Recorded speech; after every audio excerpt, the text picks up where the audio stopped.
नमस्कार, मैं आपका मित्र सर्वमित्र। मसला है हरियाणा की राजनीति को लेकर। आज हरियाणा के एक वरिष्ठ नेता ने जनसभा बुलाई और ऐसा लग रहा था कि वो कोई बड़ा फैसला लेंगे, आर या पार का वो फैसला लेने वाले हैं। इस वजह से उन्होंने मेरी आवाज सुनो के नाम से एक जनसभा बुलाई जींद में, चौधरी बीरेंद्र सिंह ने। लेकिन चौधरी बीरेंद्र सिंह आज भी फैसला नहीं ले पाए। क्यों नहीं ले पाए? आज तो ऐसा लग रहा था, और लोग भी इसलिए पहुंचे थे उस जनसभा में। लोग भी ये सुनना चाहते थे कि चौधरी बीरेंद्र सिंह आज कौन सा बड़ा फैसला लेने वाले हैं। लोग वहां पर पहुंचे, लेकिन चौधरी बीरेंद्र सिंह वही पुरानी बातें दोहराते नजर आए। अगर कहा जाए तो वो ये कि चौधरी बीरेंद्र सिंह दोनों हाथों में लड्डू रखना चाहते हैं। अभी वो किसी डिसीजन पर पहुंच नहीं रहे हैं, या यूं कहें कि डिसीजन वो लेना तो चाहते हैं लेकिन ले नहीं रहे हैं। अभी भी इफ एंड बट की राजनीति में वो फंसे हुए हैं। अभी भी वो यही कह रहे हैं, बीजेपी से कह रहे हैं कि अगर दुष्यंत चौटाला को अपने साथ रखोगे, अगर जेजेपी को अपने साथ रखोगे, तो फिर बीरेंद्र सिंह आपके साथ नहीं रहेगा। ये एक बड़ी बात नोट कर लीजिए। दूसरा, चौधरी बीरेंद्र सिंह कहते हैं कि जेजेपी ने, दुष्यंत चौटाला ने, मतलब उनके लीडर ने इतना भ्रष्टाचार किया है कि हरियाणा की राजनीति में ऐसा कभी नहीं हुआ। उन्होंने साफ साफ परसेंटेज का भी जिक्र किया, 8%, 10% का। तीसरी पॉइंट, उन्होंने कहा कि बीजेपी वालों को अगर गलतफहमी है कि दुष्यंत चौटाला उनको वोट दिलवा देगा, जेजेपी उनको वोट दिलवा देगी, तो वो गलतफहमी में है। उनको खुद को वोट नहीं आएगी, वो आपको क्या दिलवाएंगे, इसलिए इनको बाहर निकालो। यानी ये अल्टीमेटम उन्होंने बीजेपी को दिया है। बीजेपी को कहा है कि या तो दुष्यंत रहेंगे आपके साथ, और या फिर चौधरी बीरेंद्र सिंह। मोटी बातें उनकी सुन लीजिए, फिर बात करते हैं। ये बात पहले भी कह चुका हूं, आज भी कह रहा हूं कि भारतीय जनता पार्टी का और जेजेपी का, दुष्यंत चौटाला का और भारतीय जनता पार्टी का अगर समझौता चलेगा हरियाणा में, तो बीरेंद्र सिंह नहीं रहेगा। भाई ये बात कि भारतीय जनता पार्टी को इस बात की गलतफहमी हो कि ये जेजेपी पार्टी तुम्हारे को वोट दिलवा देगी, इन्हें अपनी नहीं मिलनी तो हमने की दुआओगी। आप ये मानो, और अब मैं इस मंच से कह के जा रहा हूं, जितना भ्रष्टाचार जेजेपी और जेजेपी का जो, जिसको तुमने ये समझा था कि यो तो ऊपर से उतार उतर का आ गया, देवीलाल दोबारा नजर आने लग गया। मैं आपको एक बात कहूं कि जितना धोखा लोगों को इस जेजेपी पार्टी के बड़े नेता ने दिया है, इससे बड़ा धोखा राजनीति में आज तक किसी नेता ने कभी भी नहीं दिया जितना बड़ा इन्होंने दिया है।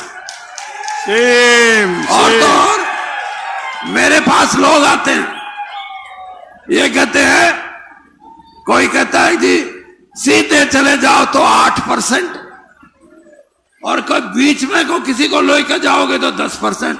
अरे भ्रष्टाचार की ये हद हो।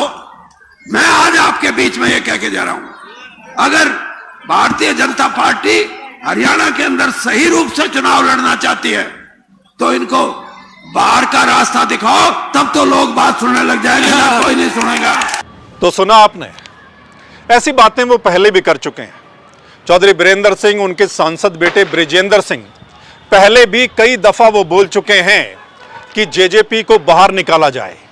बीजेपी नेताओं को वो बोल चुके हैं, बीजेपी के प्रभारी को वो बोल चुके हैं, उनके प्रदेश अध्यक्ष को वो बोल चुके हैं कि जेजेपी को साथ मत रखिए, इनको बाहर निकाल दीजिए।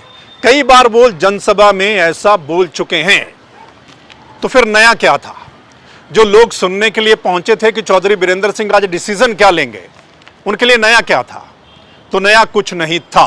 फिलहाल वही कि जेजेपी को अगर रखना है तो फिर चौधरी बीरेंद्र सिंह नहीं रहेंगे। आज यही लग रहा था कि चौधरी बीरेंद्र सिंह या तो बीजेपी को अलविदा कह देंगे या फिर कुछ और बड़ा फैसला। अब आप देखिए, चौधरी बीरेंद्र सिंह कह रहे हैं कि जेजेपी को दूर कर दीजिए, लेकिन आपने देखा बीजेपी जेजेपी को दूर नहीं कर रही है बल्कि अपने साथ बिठा रही है। एक समय ऐसा लग रहा था कि शायद बीजेपी जेजेपी से नाता तोड़ दे, लेकिन पीछे आपने देखा एनडीए की जब मीटिंग बुलाई गई, आपको पता है ना कि देश के प्रधानमंत्री नरेंद्र मोदी भी पहुंचे, एनडीए के जो घटक दल हैं उनको बुलाया गया, उसमें जेजेपी को भी बुलाया गया। दुष्यंत चौटाला और अजय चौटाला भी पहुंचे थे। अब जब उनका केंद्रीय हाईकमान बीजेपी का एनडीए में जेजेपी को शामिल कर रहा है, तो आप सोचिए क्या बीजेपी जेजेपी को अलग कर देगी? और वो भी ऐसे समय में जब चुनाव नजदीक आने वाला है। एक तरफ इंडिया का गठबंधन नजर आ रहा है, उसमें कई सारी पार्टियां नजर आ रही हैं। इंडिया के गठबंधन को देखते हुए ही बीजेपी हाईकमान ने यह फैसला लिया होगा कि अब जो पार्टियां साथ हैं उनको दूर नहीं करना, उनको साथ बनाकर रखिए, नहीं तो आने वाले चुनाव में नुकसान हो सकता है। तो इसका मतलब बीजेपी की मंशा साफ है कि बीजेपी जेजेपी को दूर नहीं करेगी। तो फिर बीरेंद्र सिंह किस बात का इंतजार कर रहे हैं? बीरेंद्र सिंह किस बात का इंतजार कर रहे हैं और कब फैसला लेंगे? दूसरी बात, बीरेंद्र सिंह कांग्रेस की भी तारीफ कर रहे हैं, बहुत तारीफ कर रहे हैं, और बीरेंद्र सिंह बीजेपी की भी बहुत तारीफ कर रहे हैं, लेकिन फैसला नहीं ले पा रहे हैं। वो बातें तो करते हैं किसानों की, नौजवानों की बातें करते हैं, युवाओं की बातें करते हैं, लेकिन तारीफ करते हैं फिर बीजेपी की भी और कांग्रेस की भी तारीफ करते हैं। सो जो लोग वहां पर आज पहुंचे थे वो इसी वजह से पहुंचे थे कि चौधरी बीरेंद्र सिंह फैसला कोई बड़ा लेने वाले हैं, और हरियाणा की राजनीति को जो जानकार है, जो एक्सपर्ट है, वो भी चौधरी बीरेंद्र सिंह के नए जो स्टेप की वेट कर रहे थे कि चौधरी बीरेंद्र सिंह जो फैसला लेंगे उसका हरियाणा की राजनीति पर फिर क्या असर होता है। अगर चौधरी बीरेंद्र सिंह बीजेपी को छोड़ते हैं तो फिर बीजेपी के पास उस इलाके में क्या कुछ बचता है। और यह भी नजरें थी कि बीजेपी जो है वो जेजेपी को अपने साथ रखेगी या चौधरी बीरेंद्र सिंह को। अब बीजेपी के पाले में यह गेंद है कि बीजेपी किसको अपने साथ रखेगी, किससे ज्यादा फायदा लग रहा है बीजेपी को? जेजेपी को साथ रखने से फायदा लग रहा है या बीरेंद्र सिंह को? बीरेंद्र सिंह तो यह कह रहे हैं कि जेजेपी आपको कोई वोट नहीं दिलवाएगी, उनके खुद वोट नहीं आएंगे। अब ये बीजेपी पर डिपेंड करता है। हालांकि आपने ये भी सुना होगा बीजेपी के प्रभारी विप्लव देव वो साफ कहकर आए थे वहां पर, है ना, कि उनकी अगली विधायक वो प्रेमलता बनेगी। आपको पता है बीजेपी प्रभारी और जेजेपी नेताओं के बीच में काफी जो है वो वार पलटवार चला था।